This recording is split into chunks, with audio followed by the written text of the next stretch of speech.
নমস্কার বন্ধুরা, আমি সন্দীপ। বেঙ্গল ফিলোসফি সাকসেস একাডেমিতে তোমাদের প্রত্যেককে স্বাগত। আজকের আমি এসএলএসটি পরীক্ষার জন্য অত্যন্ত গুরুত্বপূর্ণ 60টি প্রশ্ন সমস্ত সিলেবাসের উপর থেকে তৈরি করেছি। সেই প্রশ্ন উত্তরগুলো নিয়ে আমরা আলোচনা করব। আর তোমরা প্রত্যেকে এই প্রশ্নগুলোর উত্তর দেওয়ার চেষ্টা করবে এবং তোমরা কমেন্টে জানাবে যে কার কতগুলো প্রশ্নর সঠিক উত্তর তোমরা প্রদান করতে পারলে।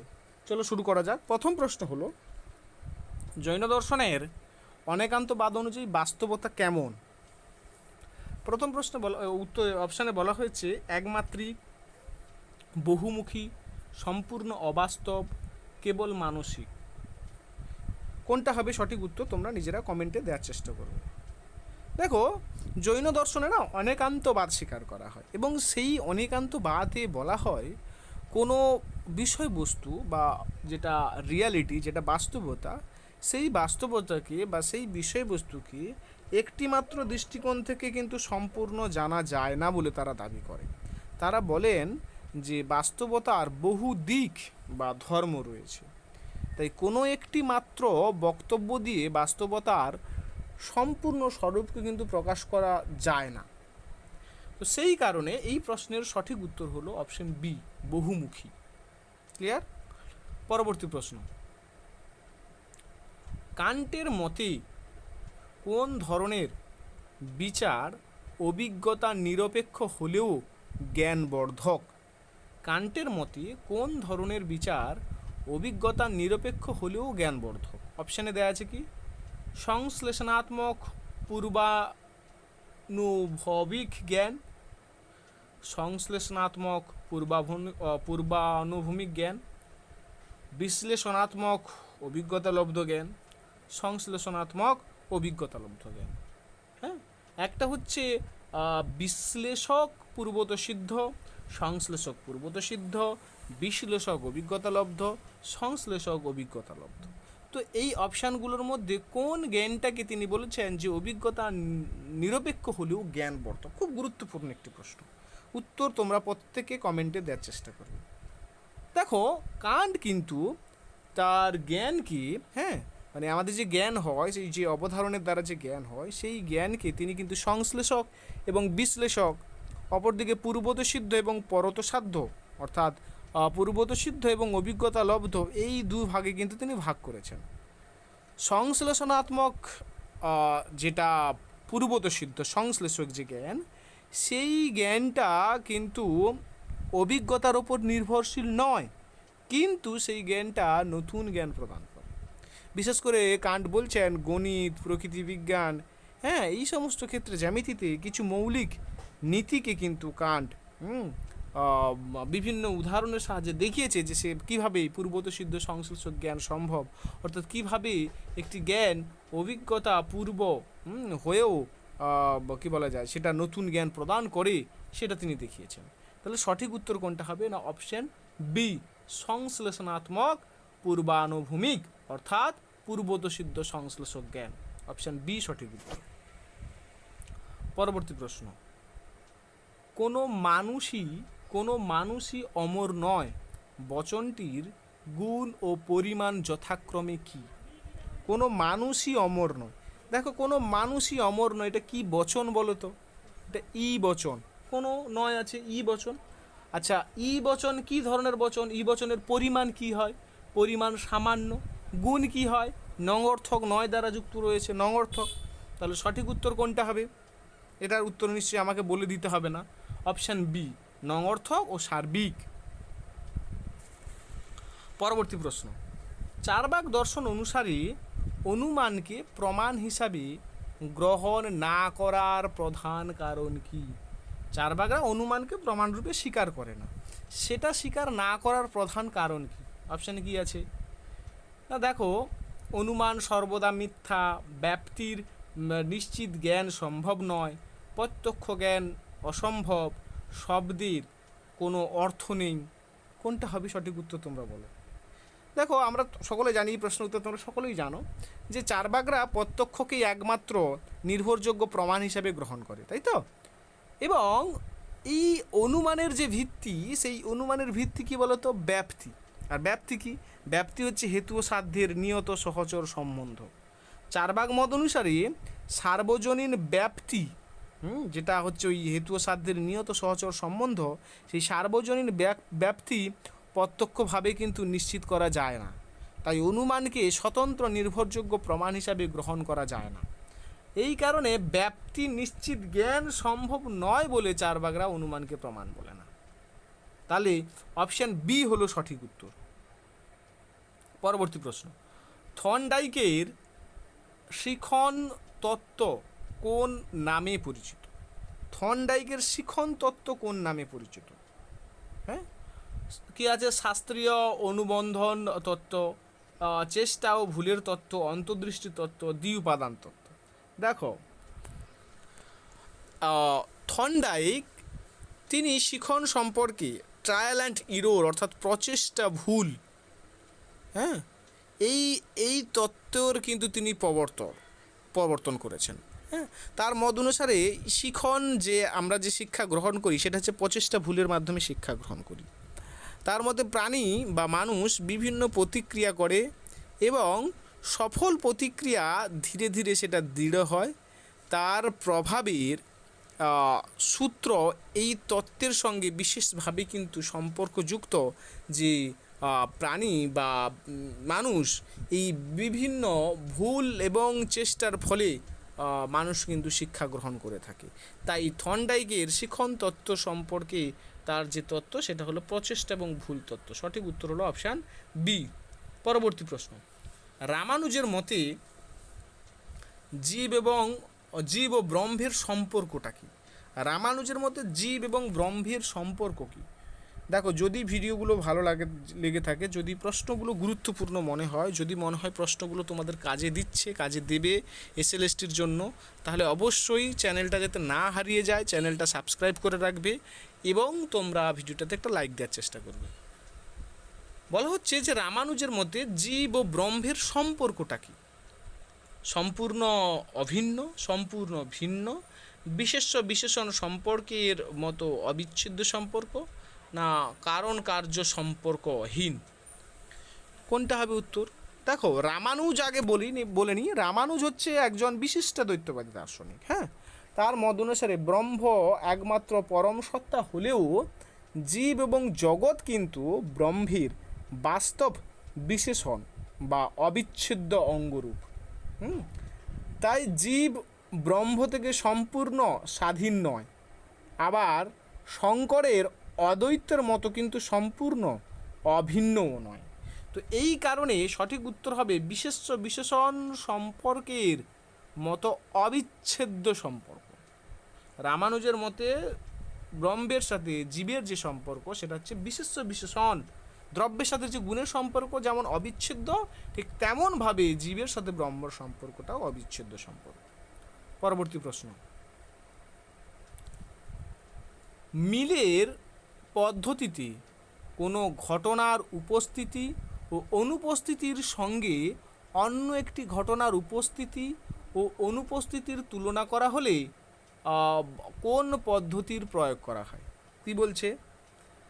মিলের পদ্ধতিতে কোনো ঘটনার উপস্থিতি ও অনুপস্থিতির সঙ্গে অন্য একটি ঘটনার উপস্থিতি ও অনুপস্থিতি তুলনা করা হলে কোন পদ্ধতি প্রয়োগ করা হয়? অন্বয় পদ্ধতি, ব্যতিরেকী পদ্ধতি, অবশেষ পদ্ধতি আর সহপরিবর্তন পদ্ধতি। অবশেষ মানে পরিশেষ পদ্ধতি। ক্লিয়ার?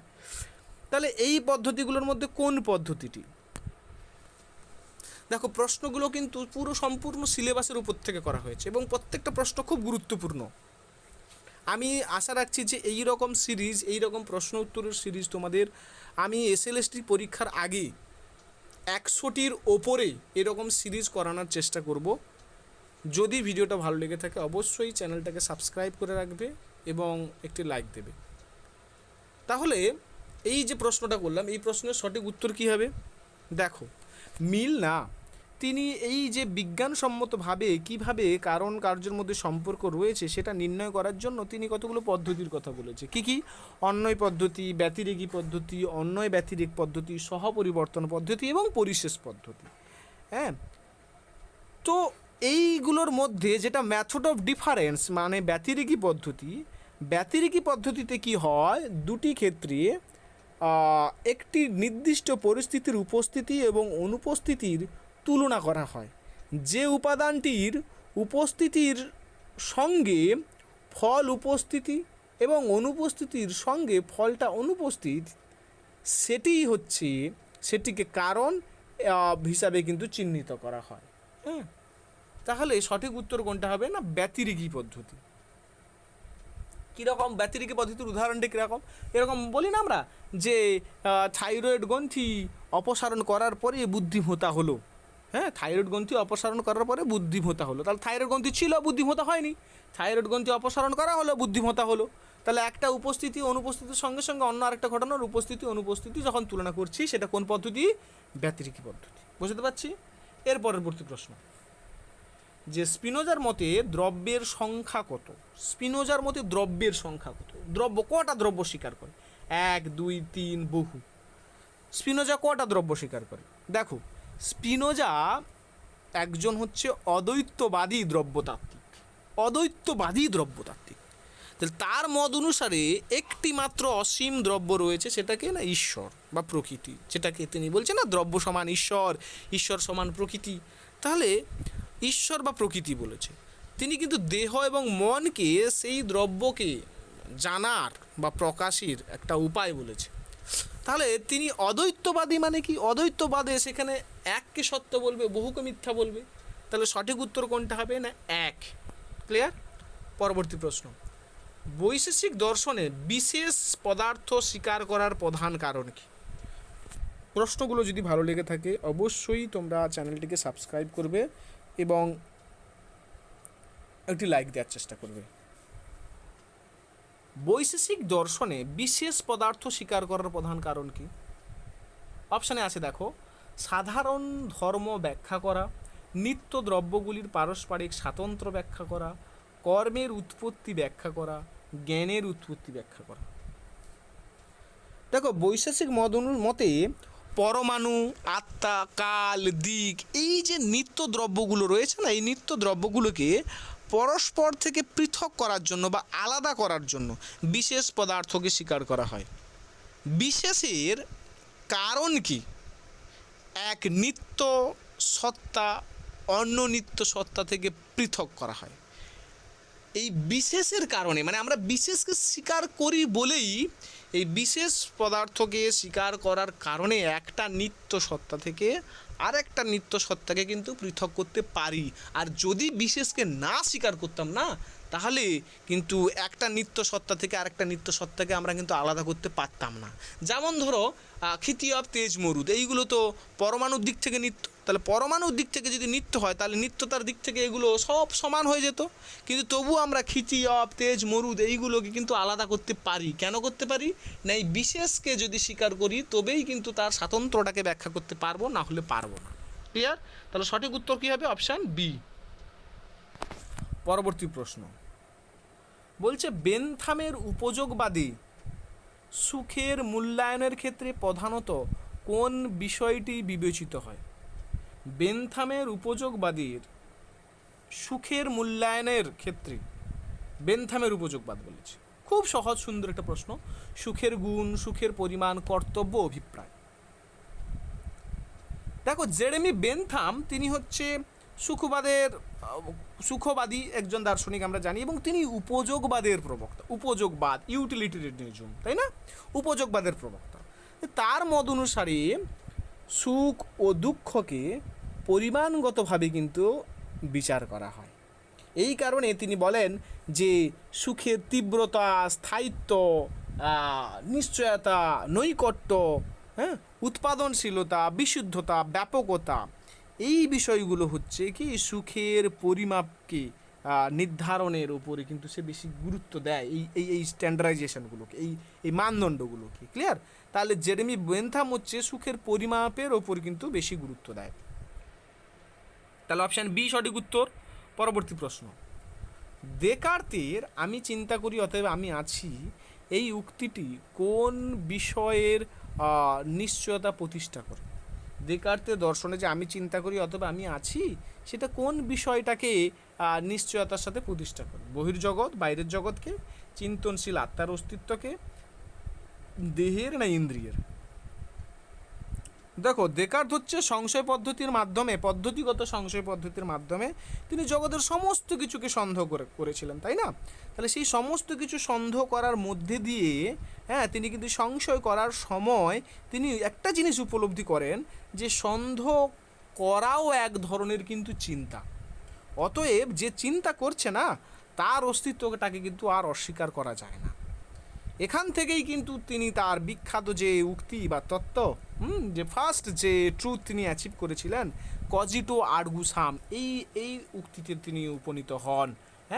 যে আমি চিন্তা করি অতএব আমি আছি, এই সত্য তিনি উপনীত হন। তাহলে সঠিক উত্তর কী হবে? না, অপশান বি, চিন্তনশীল আত্মার অস্তিত্ব। বৌদ্ধ দর্শনের 4 আর্য সত্যের দ্বিতীয়টি কি? বৌদ্ধ দর্শনের 4টা আর্য সত্য, সেই 4টা আর্য সত্যের মধ্যে দ্বিতীয় আর্য সত্যটা কি? অপশানে আছে, দেখো, দুঃখ, দুঃখ সমুদয়, দুঃখ নিরোধ, দুঃখ নিরোধ গামিনী পথিপথ। সঠিক উত্তর কোনটা হবে? সঠিক উত্তর হচ্ছে দুঃখর পরে রয়েছে দুঃখ সমুদয়, দুঃখ সমুদয়। সঠিক উত্তর হবে দুঃখ সমুদয়। এইবার দেখো, দুঃখ, দুঃখ সমুদয়, দুঃখ সমুদয়ের মধ্যে দুঃখের কারণটা বলা হয়েছে, যেখানে অবিদ্যা থেকে জরামরণ পর্যন্ত দুঃখের কারণ বলা হয়েছে। আর আর্য সত্য 4টা আমরা জানি, যে দুঃখ, দুঃখ সমুদয়, দুঃখ নিরোধ, যেখানে নির্বাণের কথা বলা হয়েছে, এবং অষ্টাঙ্গিক মার্গ যেখানে বলা হয়েছে সেটা হচ্ছে দুঃখ নিরোধ গামিনী পথিপথ। তারপরের প্রশ্ন, নিচের কোনটি বৈশেষিক দর্শনের গুণ নয়? কোনটা বৈশেষিক দর্শন অনুসারে বৈশেষিক দর্শনের গুণ নয়? কোনটা নিচের কোনটা বৈশেষিক দর্শনের গুণ নয়? রূপ, রস, কর্ম, গন্ধ, কোনটা গুণ নয়? দেখো, বৈশেষিক মত অনুসারে গুণ হচ্ছে 24 প্রকার গুণ, যেখানে রূপ, রস, গন্ধ, স্পর্শ, শব্দ, সংখ্যা, পরিমাণ, পৃথকত্ব, সংযোগ, বিভাগ, পরত্ব, অপরত্ব, দ্রব্যত্ব, স্নেহ, বৃদ্ধি, ইচ্ছা, সুখ, দুঃখ, দেশ প্রযত্ন, এই বিষয়গুলো রয়েছে। ধর্ম, অধর্ম, গুরুত্ব, সংস্কার, এইগুলো রয়েছে। কিন্তু দেখো, কোনটা গুণ নয় তোমাকে জিজ্ঞাসা করছি। তাহলে কর্মটা গুণ নয়। বৈশেষিক দর্শনে গুণ এবং কর্ম দুটা কিন্তু আলাদা পদার্থ। গুণের মধ্যে রূপ, রস, গন্ধ ইত্যাদি গুণের অন্তর্গত, আর কর্ম হচ্ছে সেগুলো থেকে আলাদা। কর্মের মধ্যে কি পড়ে? উৎক্ষেপণ, অবক্ষেপণ, আকুঞ্চন, প্রসারণ, গমন, এইগুলো পড়ে, তাই না? তাহলে সঠিক উত্তর কী হবে? না, অপশান বলার দরকার নেই, তোমরা নিজেরাই বুঝতে পেরে গেছো, কর্ম উত্তর। পরবর্তী প্রশ্ন, অস্তিত্ব মানেই প্রত্যক্ষিত হওয়া, অস্তিত্ব মানেই প্রত্যক্ষিত হওয়া, এই মতবাদ কার? Locke, Berkeley, Hume, Leibniz. দেখো, জর্জ বার্কলি, এই সঠিক উত্তর হবে জর্জ বার্কলি। বার্কলি সঠিক উত্তর হবে, কারণ জর্জ বার্কলের ভাববাদী দর্শনের মূল নীতিটাই হচ্ছে এসিয়েস্ট পার্সিফাই, অর্থাৎ অস্তিত্ব মানেই প্রত্যক্ষিত হওয়া। তার মতে বস্তুগত পদার্থের স্বাধীন কিন্তু অস্তিত্ব নেই। আমরা যে বস্তু সম্পর্কে জানি তা মূলত প্রত্যক্ষিত ধারণার সমষ্টি। আমরা যে বিষয়বস্তুকে জানি সেটা হচ্ছে ধারণার সমষ্টি। তাহলে অস্তিত্ব মানেই প্রত্যক্ষিত হওয়া বা এসিয়েস্ট পার্সিফাই, এই কনসেপ্টটা কার? না, বার্কলে। পরবর্তী প্রশ্ন, কান্টের নীতিতত্ত্বের মূল বৈশিষ্ট্য কী?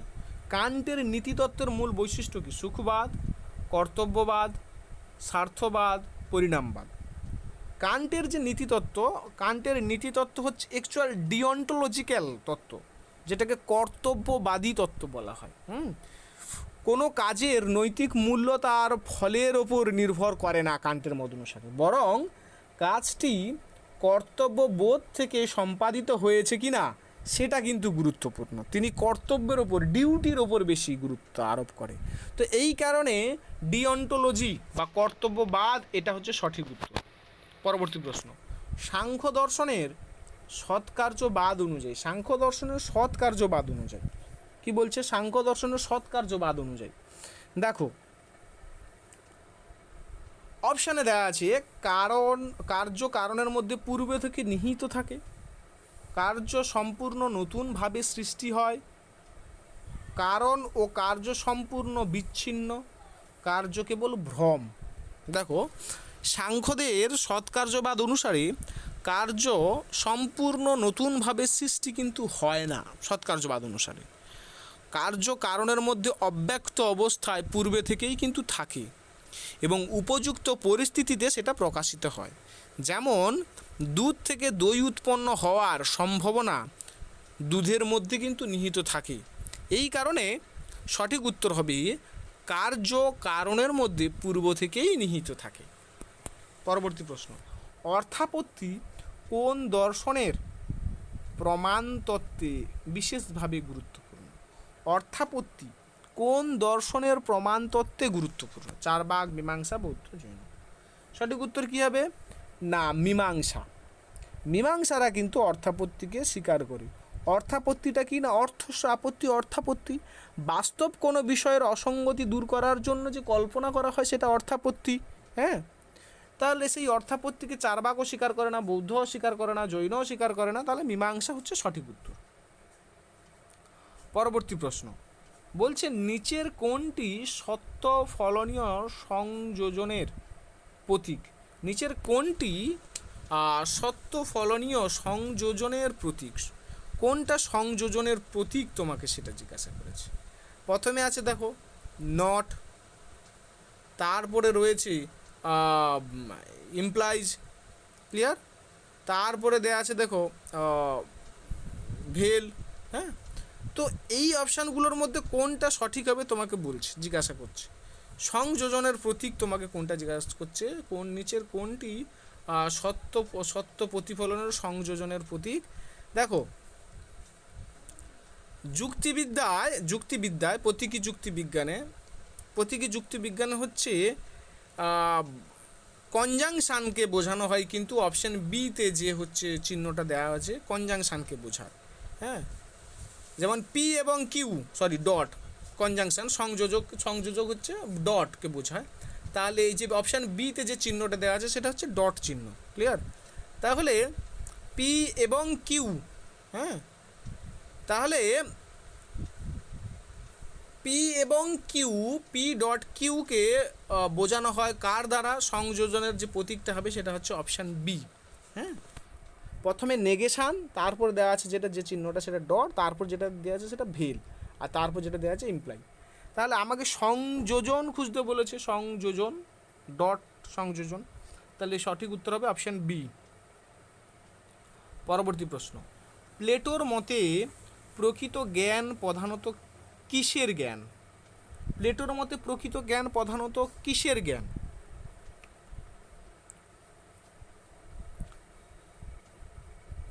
ইন্দ্রিয়গ্রাহ্য বস্তুর, রূপ বা ধারণার, পরিবর্তনশীল ঘটনার, ব্যক্তিগত অনুভূতির। প্লেটোর মতে প্রকৃত জ্ঞান কিসের জ্ঞান? ধারণার জ্ঞান। প্লেটোর মত অনুসারে ইন্দ্রিয়গ্রাহ্য জগৎ কিন্তু পরিবর্তনশীল এবং সেটা অসম্পূর্ণ, তাই তো? তাহলে যেটা প্রকৃত ও স্থায়ী বাস্তব যে জ্ঞান সেটা কোনটা? প্লেটোর মত অনুসারে ফর্ম বা রূপ, তাই না?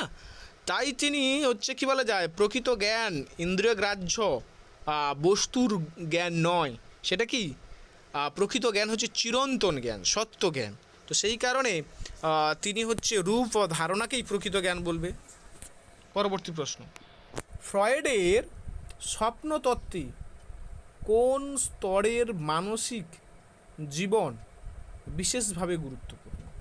ফ্রয়েডের স্বপ্নতত্ত্বে কোন স্তরের মানসিক জীবন বিশেষভাবে গুরুত্বপূর্ণ? সচেতন, অবচেতন, সংবেদনশীল, আর না বুদ্ধিবৃত্তি?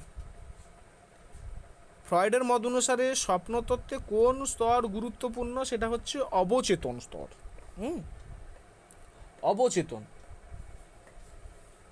অবচেতন স্তরটা হচ্ছে গুরুত্বপূর্ণ, কারণ ফ্রয়েড হচ্ছে একজন সাইকোলজিস্ট, তিনি হচ্ছে মনোবিশ্লেষণ তত্ত্বে তিনি বলেন যে মানুষের মানসিক জীবনের একটা বিশাল অংশ কিন্তু এই অবচেতন স্তর। হ্যাঁ, তার মতে স্বপ্নের মধ্যে দিয়ে কি হয় না, অবদমিত ইচ্ছা, আকাঙ্ক্ষা এইগুলো প্রতীক আকারে কিন্তু প্রকাশ ঘটে এই স্তরের মধ্যে দিয়ে। পরবর্তী প্রশ্ন, জৈন দর্শনের স্যাদবাদ মূলত কি নির্দেশ করে? জৈন দর্শনের স্যাদবাদ কি নির্দেশ করে? একমাত্রিক সত্যকে, শর্ত সাপেক্ষ বহুমুখী বক্তব্য, আত্মার অনস্তিত্ব, জ্ঞানের অসম্ভবতা। স্যাদবাদ হচ্ছে শর্ত সাপেক্ষ বহুমুখী বক্তব্যকে কিন্তু প্রকাশ করে। ক্লিয়ার? তাহলে অপশান বি হচ্ছে সঠিক উত্তর। পরবর্তী প্রশ্ন, কিছু মানুষ দার্শনিক এই বচনটির প্রকৃতি কি? কিছু মানুষ দার্শনিক এই বচনটা কি ধরনের বচন? কিছু মানুষ আছে আই বচন, তাহলে বিশেষ সদর্থক হবে। সঠিক উত্তর হচ্ছে বিশেষ সদর্থক, অপশান সি। পরবর্তী প্রশ্ন, অ্যারিস্টটলের 4টি কারণের মধ্যে কোনটি অন্তর্ভুক্ত? অ্যারিস্টটল 4 প্রকার কারণ স্বীকার করে। তো এই 4 প্রকার কারণের মধ্যে নিচে যে অপশানগুলো দেওয়া আছে তার মধ্যে কোনটা? আকারগত কারণ, মানসিক কারণ, ঐতিহাসিক কারণ, ভাষাগত কারণ। সঠিক কারণ হবে আকারগত কারণ। কারণ তিনি যে 4 প্রকার কারণ স্বীকার করেন সেটা কি কি কারণ? একটা হচ্ছে উপাদানগত কারণ, আকারগত কারণ, নিমিত্ত কারণ এবং উদ্দেশ্যমূলক কারণ, তাই না? তাহলে এই অপশানগুলোর মধ্যে আমরা দেখছি আকারগত কারণটা পাচ্ছি, তাই সেটাই সঠিক উত্তর। যদি ভিডিওটি ভালো লেগে থাকে, যদি মনে হয় যে প্রশ্নগুলো গুরুত্বপূর্ণ, দেখো অ্যাকচুয়াল ফিলোজফির ভিডিওগুলো না, ফিলোজফির এই সমস্ত ভিডিওগুলো কেউ দেখতে চায় না, দেখেও না। এখন পড়াশোনার লোকজন, স্টুডেন্টরা করতে চায় না। তবুও আমি তোমাদের জন্য এই প্রশ্নগুলো নিয়ে আসছি, দেওয়ার চেষ্টা করছি। ইউটিউবের মধ্যে ফ্রিতে আমি সেগুলো প্রোভাইড করছি। তাই আমি শুধু চাইবো যে তোমরা যদি ভিডিওটা ভালো লেগে থাকে একটা লাইক করবে এবং চ্যানেলটাকে সাবস্ক্রাইব করে রাখবে ভবিষ্যতে এরকম আরও ভিডিও পাওয়ার জন্য। আমি তোমাদের কথা দিচ্ছি যে নেক্সট যে এসএলএসটি পরীক্ষা আসবে সেই এসএলএসটির আগে 100টিরও বেশি এরকম 7টা করে প্রশ্নের উত্তরের সিরিজ নিয়ে কিন্তু আমি আলোচনা করব। আজকের যে সিরিজটা নিয়ে আলোচনা করছি এটা প্রথম সিরিজ আমার। হ্যাঁ, এই 100টা প্রশ্ন সিরিজের মধ্যে এটা প্রথম সিরিজ। আমি এরকম 100টা প্রশ্ন নিয়ে আসার চেষ্টা করব, আমি কথা দিয়েছি পরীক্ষার আগে পর্যন্ত। তো তোমরা প্রত্যেকে চ্যানেলটাকে সাবস্ক্রাইব করে রাখবে। পরবর্তী প্রশ্ন, গান্ধীর ট্রাস্টিশিপ, যেটাকে অছিতন্ত্র বলে বাংলায়, ট্রাস্টিশিপ তত্ত্বের সঙ্গে কোন ধারণাটি সম্পর্কিত? অপশানে কি দেওয়া আছে? সম্পদের সামাজিক দায়িত্ব, ব্যক্তিগত সম্পদের সম্পূর্ণ স্বাধীনতা, শ্রেণী সংগ্রাম, রাষ্ট্রের সম্পূর্ণ বিলোপ। সঠিক উত্তর হচ্ছে সম্পদের সামাজিক দায়িত্ব। ট্রাস্টিশিপে বা অছিতন্ত্রে কি বলা হয় বলো তো? গান্ধীর মত অনুসারে ধনী ব্যক্তি সম্পদের একমাত্র মালিকের মতো কিন্তু নয়। তিনি ধনী ব্যক্তি কী করবে? তিনি সমাজের সম্পদের ট্রাস্টি বা অছি। তাই সম্পদ সমাজের কল্যাণে ব্যবহার করার নৈতিক দায়িত্ব এই অছির বা ট্রাস্টির রয়েছে। অযথা খরচা করা চলবে না, নষ্ট করা চলবে না সম্পদকে, তাকে রক্ষণাবেক্ষণ করতে হবে। পরবর্তী প্রশ্ন, প্যাভলভের শিখন তত্ত্ব কোন প্রক্রিয়ার ওপর প্রতিষ্ঠিত? প্যাভলভের যে শিখন তত্ত্ব সেটা কোন প্রক্রিয়ার ওপর প্রতিষ্ঠিত? শাস্ত্রীয় অনুবন্ধন, চেষ্টা ও ভুল, অন্তর্দৃষ্টি, অন্তর্দর্শন। দেখো, প্যাভলভের পরীক্ষা নিরপেক্ষ উদ্দীপককে বারবার স্বাভাবিক উদ্দীপকের সঙ্গে যুক্ত করার ফলে পরিবর্তিতে মানে সেই নিরপেক্ষ উদ্দীপক নিজেই হচ্ছে কি প্রতিক্রিয়া সৃষ্টি করে। হ্যাঁ, এই যে তার তত্ত্ব, সেই তত্ত্বটা হচ্ছে শাস্ত্রীয় অনুবন্ধন তত্ত্ব। হ্যাঁ, শাস্ত্রীয় অনুবন্ধন তত্ত্ব প্যাভলভের, যেটাকে হচ্ছে প্রতিবর্তক তত্ত্ব বলা হয়। সাপেক্ষ প্রতিবর্তক তত্ত্ব। তো এই কারণে সঠিক উত্তর হবে অপশান এ। পরবর্তী প্রশ্ন, ন্যায় দর্শনে অনুমানের ক্ষেত্রে ব্যাপ্তি বলতে কি বোঝায়? ন্যায় দর্শনের ক্ষেত্রে অনুমানের ক্ষেত্রে ব্যাপ্তি বলতে কি বোঝায়? ব্যাপ্তি দুটি বস্তুর মধ্যে সংযোগ, হেতু ও সাধ্যের অবিচ্ছেদ্য নিয়মিত সম্পর্ক, ইন্দ্রিয় এবং বিষয়ের সম্পর্ক, শব্দ এবং অর্থের সম্পর্ক। ব্যাপ্তি হচ্ছে হেতু ও সাধ্যের অবিচ্ছেদ্য নিয়ত সম্পর্ক। পরবর্তী প্রশ্ন, শঙ্করের মতে নির্গুণ ব্রহ্ম, শঙ্করের মতে নির্গুণ ব্রহ্মটা কি? না, নির্গুণ ব্রহ্ম হচ্ছে গুণ বিশিষ্ট ব্যক্তিগত ঈশ্বর, পরম অদ্বৈত বাস্তবতা, জড় পদার্থ, বহু আত্মার সমষ্টি। তাহলে শঙ্করের মতে নির্গুণ ব্রহ্মটা কি? নির্গুণ ব্রহ্ম হচ্ছে পরম অদ্বৈত বাস্তবতা, কারণ তিনি তো নির্গুণ ব্রহ্মটাকেই প্রকৃত পরম সত্য বলছেন, তাই না? এবং তিনি তো জগতের বহুত্ব, অবিদ্যা, হ্যাঁ, মায়ার সঙ্গে সম্পর্কযুক্ত তিনি বলেছেন। তাহলে তারপরে প্রশ্ন, হিউমের মতে জ্ঞানের দুটি প্রধান বিষয়গত শ্রেণী কি? হিউমের মতে জ্ঞানের দুটি প্রধান বিষয়গত শ্রেণী। হিউমের মত অনুসারে বিষয়গত শ্রেণী, জ্ঞানের দুটি শ্রেণী কি কি? আমরা জানি না, এই যে অপশানে দেওয়া আছে দেখো, প্রত্যক্ষ, অনুমান, ধারণা, সম্পর্ক, বাস্তব বিষয়, কার্যকারণ, হ্যাঁ, কারণ কার্য, আত্মা ও বস্তু। হিউম দু ধরনের জ্ঞান স্বীকার করে, কি কি? এটা হচ্ছে ম্যাটার অফ ফ্যাক্ট আর একটা রিলেশন অফ আইডিয়া। তাহলে সঠিক উত্তর হবে কি? ধারণার সম্পর্ক ও বাস্তব বিষয়, বি হচ্ছে সঠিক উত্তর।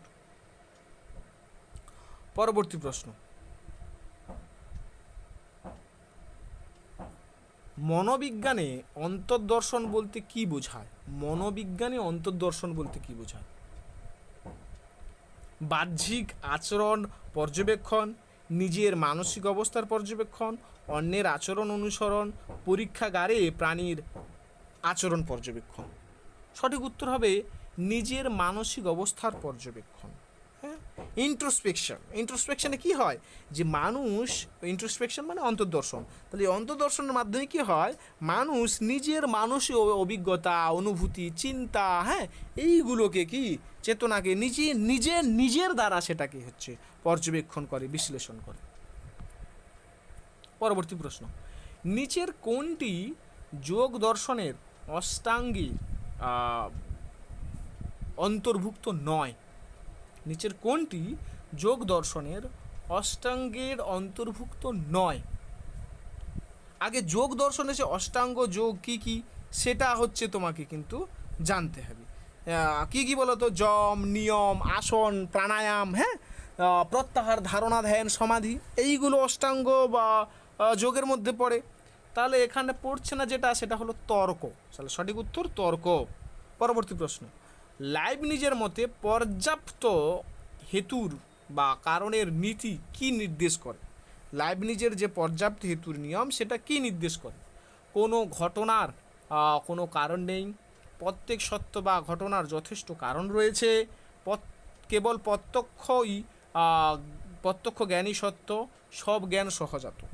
সঠিক উত্তর হলো প্রত্যেক বস্তু বা ঘটনার যথেষ্ট কারণ আছে। তারপরে প্রশ্ন, অভাবকে পৃথক পদার্থ হিসাবে স্বীকার করা কোন দর্শনের বিশেষ বৈশিষ্ট্য? অভাবকে পদার্থ হিসেবে স্বীকার করে, অভাবকে স্বীকার করে, অভাবকে পৃথক পদার্থ হিসেবে স্বীকার করা কোন দর্শনের বিশেষ বৈশিষ্ট্য? বৈশেষিক, সাংখ্য, যোগ, চার্বাক। দেখো, বৈশেষিক দর্শনে, পরবর্তী বৈশেষিক দর্শনে অভাবকে কিন্তু একটা স্বতন্ত্র পদার্থ হিসাবে গ্রহণ করা হয়েছে। হ্যাঁ, আমরা দেখি দ্রব্য, গুণ, কর্ম, সামান্য, সমবায়, বিশেষ, অভাব। তাহলে অভাব একটা পদার্থ, তাই না? তার অভাবের আবার চারটা ভাগ আমরা দেখেছি। সেখানে আমরা দেখেছিলাম যে প্রাগাভাব, ধ্বংসাভাব, অত্যন্তাভাব, অনন্যভাব, এইগুলো রয়েছে। ক্লিয়ার? তারপরে প্রশ্ন, উপযোগবাদে নৈতিকতার প্রধান মানদণ্ড কি? উপযোগবাদ অনুসারে নৈতিকতার প্রধান মানদণ্ড কি? কর্তব্য, সর্বাধিক সুখ, ঈশ্বরের আদেশ, ব্যক্তিগত ইচ্ছা। উপযোগবাদ অনুসারে নৈতিকতার প্রধান মানদণ্ড হচ্ছে সর্বাধিক সুখ, কারণ সেখানে সর্বাধিক মানুষের সর্বাধিক কল্যাণের কথা বা হিত সাধনের কথা কিন্তু বলা হয়। পরবর্তী প্রশ্ন, মার্ক্সীয় সামাজিক পরিবর্তনের তত্ত্বে প্রধান চালিকা শক্তিটা কি? ব্যক্তিগত অন্তর্দৃষ্টি, শ্রেণী সংগ্রাম, ধর্মীয় বিশ্বাস, নৈতিক আদর্শ। সঠিক উত্তর হচ্ছে শ্রেণী সংগ্রাম। কারণ মার্ক্সের যে দ্বন্দ্বমূলক যে বস্তু, মার্ক্স হচ্ছে দ্বন্দ্বমূলক বস্তুবাদী। ক্লিয়ার? দ্বন্দ্বমূলক বস্তুবাদী তিনি হচ্ছে ইতিহাস তত্ত্বে সমাজের ইতিহাসকে বিভিন্ন শ্রেণীর দ্বন্দ্বের ইতিহাস হিসাবে কিন্তু তিনি দেখিয়েছেন।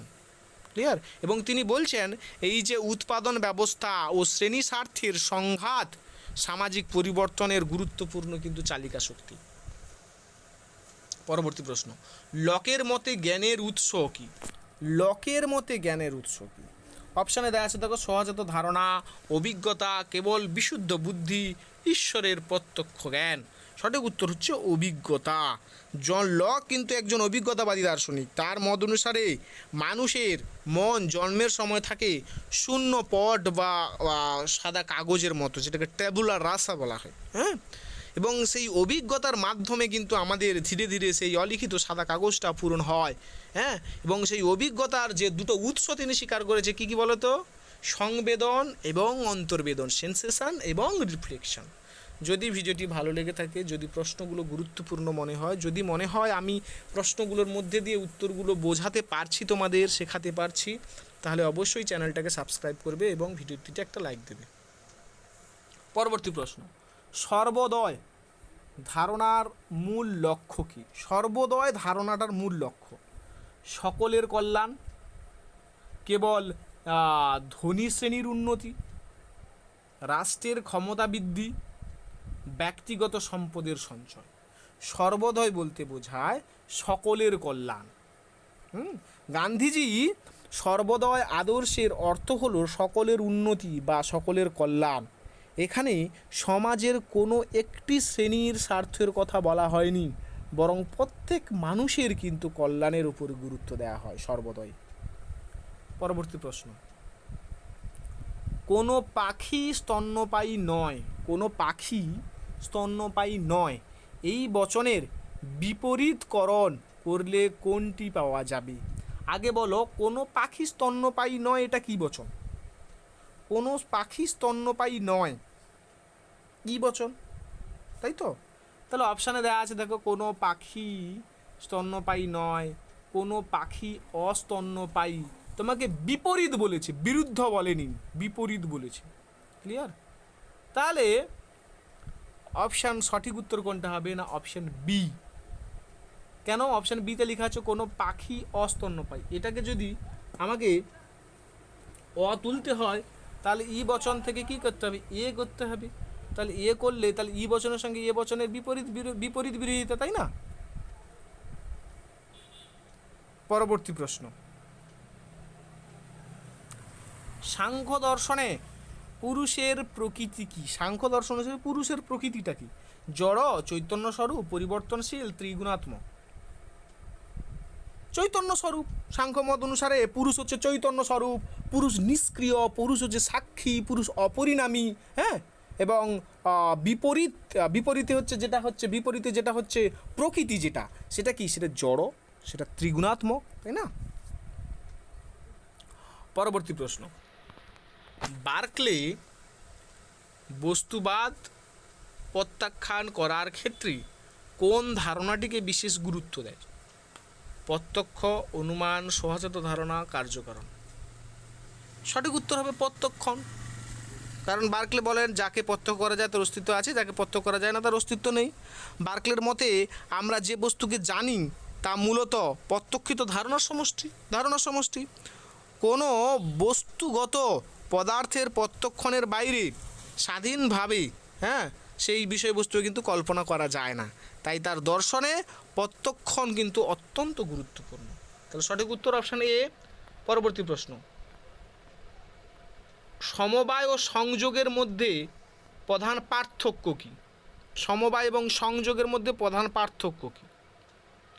সমবায় নিত্য, সংযোগ অনিত্য, উভয় নিত্য, সংযোগ নিত্য, সমবায় অনিত্য। সঠিক উত্তর তোমরা তো বুঝতেই পেরে গেছো, সমবায় নিত্য, সংযোগ অনিত্য। কারণ দ্রব্যের সাথে তার গুণের যে সম্পর্ক সেটা সমবায় সম্বন্ধ, এবং সেই সম্বন্ধটা নিত্য এবং অবিচ্ছেদ্য সম্পর্ক। অপরপক্ষে একটা গাছের উপরে পাখি বসলো বা টেবিলের উপরে বই রাখলাম, সেইগুলো কি? সংযোগ সম্পর্ক। সেই সম্পর্কগুলো কি? সেইগুলো হচ্ছে অনিত্য সম্পর্ক। তারপরে নৈতিক বিচারে কোনো কাজের উদ্দেশ্যে কোন কারণে গুরুত্বপূর্ণ? প্রশ্নে বলা হচ্ছে যে নৈতিক বিচারে কোনো কাজের উদ্দেশ্য গুরুত্বপূর্ণ কেন, সেটা জিজ্ঞাসা করছে। নৈতিক বিচারে কোনো কাজের উদ্দেশ্য কোন কারণে গুরুত্বপূর্ণ? অপশানে দেওয়া হয়েছে, দেখো, উদ্দেশ্য কাজটির নৈতিক মূল্য নির্ধারণে ভূমিকা রাখতে পারে, উদ্দেশ্যের কোনো নৈতিক গুরুত্ব নেই, কেবল বাহ্যিক ফলই গুরুত্বপূর্ণ, কেবল সামাজিক স্বীকৃতি গুরুত্বপূর্ণ। সঠিক উত্তর হচ্ছে উদ্দেশ্য কাজটির নৈতিক মূল্য নির্ধারণে ভূমিকা রাখতে পারে। একটি কাজের যে বাহ্যিক ফল একই হলেও উদ্দেশ্য কিন্তু ভিন্ন হলেও তার নৈতিক মূল্য কিন্তু ভিন্ন হতে পারে। বিশেষ করে কর্তব্যবাদী নীতিতত্ত্বে কাজের অভিপ্রায় এবং উদ্দেশ্য কিন্তু অত্যন্ত গুরুত্বপূর্ণ, সেটা মনে রাখতে হবে। পরবর্তী প্রশ্ন, অ্যারিস্টটলের মতে পদার্থের গঠন ব্যাখ্যা করতে কোন দুটি ধারণা প্রয়োজন? রূপ ও পদার্থ, আত্মা ও মন, জ্ঞান ও ইচ্ছা, কারণ ও উদ্দেশ্য। উত্তর হচ্ছে রূপ ও পদার্থ। রূপ বলতে কিন্তু এখানে বলে দিই, রূপ মানে রূপের ইংরেজিটা হচ্ছে মানে যেটা ম্যাটার, আর একটা হচ্ছে ফর্ম। ক্লিয়ার? দেখো, অ্যারিস্টটলের মত অনুসারে জড়বস্তুর গঠন পদার্থ এবং রূপ এর সমন্বয়ের দ্বারা কিন্তু ব্যাখ্যা করেছে। পদার্থ সম্ভাবনা এবং রূপ হচ্ছে সেই সম্ভাবনাকে বাস্তবায়িত করে, ম্যাটার এবং ফর্ম। এই কারণে অপশান ই হচ্ছে সঠিক উত্তর। পরবর্তী প্রশ্ন, বৌদ্ধ ক্ষণিকত্ববাদ অনুযায়ী সব বস্তু চিরস্থায়ী, সমস্ত সৃষ্ট বস্তু ক্ষণস্থায়ী, আত্মা নিত্য, ব্রহ্ম একমাত্র বাস্তব। সঠিক উত্তর কী হবে? সমস্ত সৃষ্ট বস্তু ক্ষণস্থায়ী। অপশান বি সঠিক উত্তর। স্পিয়ারম্যানের বুদ্ধিতত্ত্ব কী নামে পরিচিত? স্পিয়ারম্যানের বুদ্ধিতত্ত্ব কী নামে পরিচিত? দ্বি-উপাদান তত্ত্ব নামে পরিচিত। পরবর্তী প্রশ্ন, কান্টের কোপার্নিকীয় বিপ্লব প্রধানত কোন বিষয়ে পরিবর্তন নির্দেশ করে? কান্টের কোপার্নিকীয় বিপ্লব কোন পরিবর্তনকে নির্দেশ করে? জ্ঞানের রাজ্যে তিনি বিপ্লব এনেছিল না? তাহলে সঠিক উত্তর কোনটা হবে? জ্ঞানের ক্ষেত্রে বিষয়ের ভূমিকা, জ্ঞানের ক্ষেত্রে বিষয়ের ভূমিকাটা, তাহলে সেটাই হচ্ছে সঠিক উত্তর, অপশান এ। পরবর্তী প্রশ্ন, শাস্তির সংশোধনমূলক তত্ত্বের উদ্দেশ্য কী? শাস্তির সংশোধনমূলক তত্ত্বের উদ্দেশ্যটা কি? শাস্তির সংশোধনমূলক তত্ত্বের উদ্দেশ্য হচ্ছে অপরাধীর চরিত্র ও আচরণ সংশোধন করা। পরবর্তী প্রশ্ন, মনাড সম্পর্কে লাইবনিজের মতে কোন বক্তব্যটি সঠিক? মনাড সম্পর্কে অপশান থাকছে মনাড বিভাজ্য বস্তু, মনাড সরল দ্রব্য, মনাড ইন্দ্রিয়গ্রাহ্য পদার্থ, মনাড কেবল শারীরিক কণা। সঠিক উত্তর হবে মনাড সরল দ্রব্য। পরবর্তী প্রশ্ন, নিচের কোনটি সামাজিক গোষ্ঠীর একটি উদাহরণ? সামাজিক গোষ্ঠীর উদাহরণ বলছে সম্প্রদায়, মহাকর্ষ, তাপমাত্রা, পদার্থ। সমাজ গোষ্ঠীর উদাহরণ হবে কি? সম্প্রদায়। পরবর্তী প্রশ্ন, কিছু ছাত্র পরিশ্রমী নয়, এটি কোন ধরনের বচন? কিছু ছাত্র পরিশ্রমী নয়, কিছু আছে নয় আছে, তাহলে ও বচন। ও বচনটা কী হবে? বিশেষ নঙর্থক। তারপরে প্রশ্ন, মিলের সহপরিবর্তন পদ্ধতি কখন বিশেষভাবে প্রযোজ্য? মিলের সহপরিবর্তন পদ্ধতিটা কখন বিশেষভাবে প্রযোজ্য তোমাকে বলছি। মিলের সহপরিবর্তন পদ্ধতি, দেখো সহপরিবর্তনের পদ্ধতি কী হয়? একটা পরিবর্তন ঘটলে আরেকটা পরিবর্তন ঘটবে, অর্থাৎ যদি দুটি ঘটনা এমন হয়, একটি ঘটনার হ্রাস বৃদ্ধি ঘটার সঙ্গে সঙ্গে যদি অপর আরেকটি ঘটনার সমহারে হ্রাস বৃদ্ধি ঘটে, তাহলে প্রথম ঘটনার সঙ্গে দ্বিতীয় ঘটনার একটা কার্যকারণ সম্পর্ক আছে বলে দাবি করা হয়। তাহলে সঠিক উত্তর কোনটা হবে তোমরা বলো? সঠিক উত্তর হচ্ছে যখন কারণ এবং কার্যের মাত্রাগত পরিবর্তনের সম্পর্ক লক্ষ্য করা যায়। ক্লিয়ার? তাহলে অপশান এ সঠিক উত্তর। পরবর্তী প্রশ্ন, রামানুজ শঙ্করের মায়াবাদের সমালোচনা করেন। রামানুজ শঙ্করের মায়াবাদের সমালোচনা করেন প্রধানত কোন কারণে? কোন কারণে? না, জগতের বাস্তবতাকে অস্বীকার করা গ্রহণযোগ্য নয়, ব্রহ্মকে স্বীকার করা যায় না, আত্মাকে অস্বীকার করা হয়, জ্ঞানকে অস্বীকার করা হয়। সঠিক উত্তর হবে জগতের বাস্তবতাকে অস্বীকার করা গ্রহণযোগ্য নয়। তাহলে অপশান এ হচ্ছে সঠিক উত্তর। যদি প্রশ্নগুলো ভালো লেগে থাকে, যদি ইনফরমেটিভ মনে হয়, অবশ্যই ভিডিওটিতে একটু লাইক দেবে। এমনিতেই ভিডিওগুলো কেউ দেখতে চায় না, যে কয়েকজন তোমরা যারা দেখছো এখনও পর্যন্ত ভিডিওটা প্রায় শেষের পথে 7টা প্রশ্নের, কেউ যদি এখনও ভিডিওটা দেখে থাকো অবশ্যই কমেন্টে লিখবে যে আমি পুরো ভিডিওটা দেখেছি, তাহলে আমি বুঝতে পারবো। পরবর্তী প্রশ্ন, রামানুজ শঙ্করের মায়াবাদী, আচ্ছা এই প্রশ্নটা তো হলো। আচ্ছা পরবর্তী প্রশ্ন, বুদ্ধের অনাত্মবাদ কোন মতকেই অস্বীকার করে? বুদ্ধদেবের যে অনাত্মবাদ, বুদ্ধদেব তো অনাত্মবাদী, তিনি তো আত্মাকে স্বীকার করেন না, মানে আত্মাকে স্বীকার করেন না বলতে স্থায়ী আত্মার অস্তিত্ব, নিত্য আত্মার অস্তিত্ব স্বীকার করেন না। তাহলে বুদ্ধের অনাত্মবাদ কোন মতকে অস্বীকার করে? কি বলছে দেখো, অপশানে কোনটা হবে? কার্যকারণ, দুঃখ, নির্বাণ, নিত্য ও অপরিবর্তনীয় আত্মার ধারণা। তো সঠিক উত্তর হবে নিত্য ও অপরিবর্তনীয় আত্মার ধারণা। পরবর্তী প্রশ্ন, নৈতিকতার কর্তব্যবাদী তত্ত্বে কোন বিষয়টি বিশেষ গুরুত্ব পায়? নৈতিকতার কর্তব্যবাদী তত্ত্বে কোন বিষয়টি বিশেষ গুরুত্ব পায়? নৈতিকতার কর্তব্যবাদী তত্ত্বে, নৈতিকতার কর্তব্য তত্ত্বে যে বিষয়টা বিশেষ গুরুত্ব পায় সেটা হচ্ছে কাজের কর্তব্যগত চরিত্র, তাই না? কর্তব্যের উপর গুরুত্ব দেবে, বিশেষ করে কান্ট হচ্ছে এর প্রবক্তা, ডিওন্টোলজিক্যাল থিওরি, হ্যাঁ, যেটাকে আমরা কি বলা যায় কর্তব্যবাদী তত্ত্ব বলছি। পরবর্তী প্রশ্ন, নট পি প্রতীকটি কি নির্দেশ করে? নট পি কোনটাকে নির্দেশ করে? আচ্ছা এই প্রশ্নের উত্তর তোমরা বুঝতে পেরেছো তো কোনটা হবে? যে 53 দাগের প্রশ্ন উত্তর, যে নৈতিকতা আর যে কর্তব্যবাদী তত্ত্বে কোন বিষয়টি বিশেষ গুরুত্ব পায় না কাজের কর্তব্যগত চরিত্র। পরবর্তী প্রশ্ন, নট পি প্রতীকটির কি নির্দেশ করে? সংযোগ, বিয়োগ, নঙর্থতা, শর্তযুক্ততা, কোনটাকে নির্দেশ করে?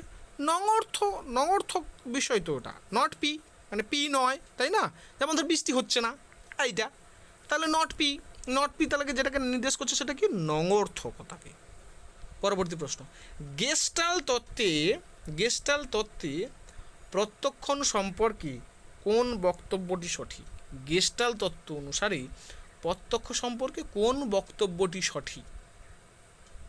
কি আছে অপশানে দেখো, প্রত্যক্ষ কেবল বিচ্ছিন্ন সংবেদনের সমষ্টি, প্রত্যক্ষণে সামগ্রিক সংগঠন গুরুত্বপূর্ণ, প্রত্যক্ষণ সম্পূর্ণ জন্মগত, প্রত্যক্ষ এবং সংবেদনের মধ্যে পার্থক্য রয়েছে। সঠিক উত্তর কী হবে? খুব গুরুত্বপূর্ণ প্রত্যেকটা প্রশ্ন কিন্তু, হ্যাঁ, is and every question is very important for upcoming SLST exam. তো এই কারণে এই প্রশ্নগুলো কিন্তু হেও করবে না তোমরা। তাহলে এটা সঠিক উত্তর কী হবে না প্রত্যক্ষণে সামগ্রিক সংগঠন গুরুত্বপূর্ণ। গেস্টাল মনোবিজ্ঞানের মূল বক্তব্যটাই হচ্ছে সমগ্রতার অংশগুলির সরল যোগফলের কী বলা যায় চেয়ে বেশি, অর্থাৎ ছোটো ছোটো বিষয়গুলোকে সামগ্রিকভাবে দেখা। গেস্টাল কথার অর্থ হচ্ছে সামগ্রিক মানে সমগ্র। তাহলে প্রত্যক্ষণে বিচ্ছিন্ন সংবেদনগুলির পাশাপাশি তাদের সংগঠন এবং সামগ্রিক বিন্যাসটা কিন্তু এই তত্ত্বে অত্যন্ত গুরুত্বপূর্ণ। পরবর্তী প্রশ্ন, দেকার্তের মতে মন ও দেহ কি এক দ্রব্য, না দুটি স্বতন্ত্র দ্রব্য, না উভয় জড়, না উভয় মানসিক, না দুটো স্বতন্ত্র দ্রব্য? জড় এবং মন স্বতন্ত্র আলাদা দ্রব্য। পরবর্তী প্রশ্ন, বৈশেষিক দর্শনে সামান্যকে পৃথক পদার্থ হিসেবে গ্রহণ করার অন্যতম কারণ কি? এই প্রশ্নটা আগে কিন্তু আমরা করেছি যে বিশেষকে স্বীকার করার অন্যতম কারণ কি। এখানে প্রশ্নটা দিয়েছে বৈশেষিক দর্শনে সামান্যকে পৃথক পদার্থ হিসেবে স্বীকার করার অন্যতম কারণ কি? না, তার কারণ হচ্ছে বিভিন্ন ব্যক্তির মধ্যে যে সাধারণ ধর্মর ব্যাখ্যা প্রদান করার জন্য, বিভিন্ন ব্যক্তির মধ্যে সাধারণ ধর্মের ব্যাখ্যা প্রদান করার জন্য। একই শ্রেণীর বিভিন্ন ব্যক্তির মধ্যে যে সাধারণ ধর্ম দেখা যায়, যেমন সমস্ত মানুষের মধ্যে হাজারো বৈচিত্র্য থাকলেও, পার্থক্য থাকলেও বিভিন্ন ব্যক্তির মধ্যে যে তাদের মধ্যে মনুষ্যত্ব রয়েছে, তো সেইটাকে ব্যাখ্যা করার জন্য এই সামান্যকে স্বীকার করা হয়। তাহলে সঠিক উত্তর অপশান ই। পরবর্তী প্রশ্ন, নিচের কোনটি শাস্তির প্রতিরোধমূলক তত্ত্বের সঙ্গে সবচেয়ে বেশি সম্পর্কিত? নিচের কোনটি শাস্তির প্রতিরোধমূলক প্রিভেন্টিভ থিওরি হ্যাঁ, যেটাকে ডিটারেন্ট থিওরি বলছে। হ্যাঁ, তো সেইটা তোমাদের জিজ্ঞাসা করা হয়েছে। কি বলছে? ভবিষ্যৎ অপরাধ প্রতিরোধ, অতীত অপরাধ প্রতিরোধ, অপরাধীর নৈতিক উন্নতি, অপরাধীর মানসিক চিকিৎসা। দেখো, অপরাধীর মানসিক চিকিৎসার কথা কিন্তু সংশোধনাত্মক মতবাদে বলবে, অপরাধীর নৈতিক উন্নতিও সেখানে বলবে। তাহলে প্রতিরোধাত্মক মতবাদে কি বলা হয় না, ভবিষ্যৎ অপরাধ প্রতিরোধ করা। মানে তুমি যে ভেড়া চুরি করছো, ভেড়া চুরির অপরাধে তোমাকে শাস্তি দেওয়া হচ্ছে না, শাস্তি দেওয়া হচ্ছে এই কারণে তোমাকে দেখে যাতে ভবিষ্যতে আর কেউ ভেড়া চুরি না করে, তাই না? তাহলে অপশান এ হচ্ছে সঠিক উত্তর। পরবর্তী প্রশ্ন, কোয়ান্টিফিকেশান এর ক্ষেত্রে সার্বজনীন প্রতিস্থাপক কোন প্রতীক দ্বারা প্রকাশ করা হয়? সার্বজনীন প্রতিস্থাপক কোনটার দ্বারা প্রকাশ করা হয়? বলা আছে ইউআই, ইআই, ইউজি, ইজি। সার্বজনীন প্রতিস্থাপকটা কি বলতো? যেটাকে বলা হয় ইউআই, ইউনিভার্সাল ইনস্ট্যান্টিয়েশন। সার্বজনীন প্রতিস্থাপক, যার ইংরেজিটা হচ্ছে ইউনিভার্সাল ইনস্ট্যান্টিয়েশন। তাহলে ইউআই অর্থাৎ অপশান এ হচ্ছে সঠিক উত্তর। পরবর্তী প্রশ্ন এবং অন্তিম প্রশ্ন এই সিরিজের, কি বলছে না, কোনো বৈজ্ঞানিক ব্যাখ্যার গ্রহণযোগ্যতার ক্ষেত্রে কোনটি গুরুত্বপূর্ণ? নিচে যে অপশানগুলো দেওয়া আছে, কোনো বৈজ্ঞানিক ব্যাখ্যার গ্রহণযোগ্যতার ক্ষেত্রে কোনটি গুরুত্বপূর্ণ? পরীক্ষা যোগ্যতা, জনপ্রিয়তা, প্রাচীনত্ব, ব্যক্তিগত পছন্দ। সঠিক উত্তর হবে বৈজ্ঞানিক ব্যাখ্যার ক্ষেত্রে পরীক্ষা যোগ্যতা। বৈজ্ঞানিক ব্যাখ্যা এমন হওয়া উচিত যাতে তার বক্তব্যগুলোকে বা বিষয়বস্তুগুলোকে পর্যবেক্ষণ, পরীক্ষণ বা প্রমাণের মাধ্যমে সেটা কিন্তু যাচাই করা যায়। তাই পরীক্ষা যোগ্যতা হচ্ছে বৈজ্ঞানিক ব্যাখ্যার একটা অন্যতম গুরুত্বপূর্ণ বৈশিষ্ট্য। শুধু জনপ্রিয়তা বা প্রাচীনত্ব কোনো বক্তব্যকে কিন্তু বৈজ্ঞানিকভাবে গ্রহণযোগ্য করে না। এই কারণে সঠিক উত্তর হবে কি না, অপশান এ, পরীক্ষা যোগ্যতা বৈজ্ঞানিক ব্যাখ্যার ক্ষেত্রে। তাহলে এই যে 7টি প্রশ্ন, এই রকম প্রশ্ন কিন্তু তোমাদের এসএলএসটিতে করা হবে। আমি এখনও পর্যন্ত যত প্রশ্নপত্র নিয়ে আলোচনা করেছি সেখানে কিন্তু কোনো না কোনো ইউনিট ওয়াইজ আমি প্রশ্ন নিয়ে আলোচনা করেছি। সেগুলো অবশ্য করব, মাঝে মাঝে সে সমস্ত প্রশ্ন দেব।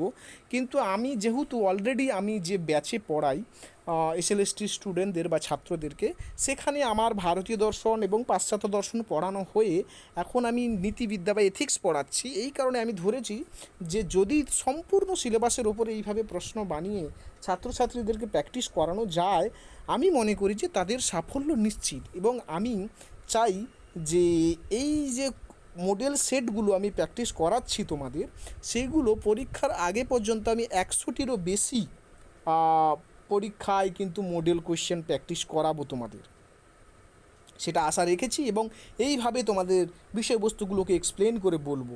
তাহলে সেক্ষেত্রে তোমরা কিন্তু অনেকেই অন্যের তুলনা অনেক এগিয়ে থাকবে। যদি এরকম ভিডিও পেতে চাও, যদি মনে হয় আমি তোমাদের বোঝাতে পারছি, আমি তোমাদের পড়াতে পারছি, যদি মনে হয় এই ভিডিওগুলো তোমাদের কাজে আসছে, তাহলে অবশ্যই চ্যানেলটাকে সাবস্ক্রাইব করে রাখবে, বন্ধুবান্ধবের সঙ্গে সেটাকে শেয়ার করবে, ভিডিওগুলো অবশ্যই দেখবে এবং একটা লাইক, একটু কমেন্ট করার চেষ্টা করবে। কারণ তোমাদের লাইক, তোমাদের কমেন্ট, এইগুলো হচ্ছে অ্যাকচুয়াল তোমাদের কাছ থেকে আমার পাওয়া। তার কারণ হচ্ছে এই যে ফিলোসফির ভিডিওগুলো বানাই না, এইগুলো থেকে কিন্তু ভাইরাল হওয়া, অমুক তুমুক হেনাতেনা এগুলো হয় না, সত্যি হয় না, এগুলো সম্ভব নয়। তো শুধু এইটুকু ভালোবাসা আমি তোমাদের কাছ থেকে চাইবো। আমি আশা রাখি যে সেটা তোমরা অবশ্যই দেবে। ধন্যবাদ। আবার আমি অন্য একদিন আবার একটি এরকম সেট নিয়ে আলোচনা করব।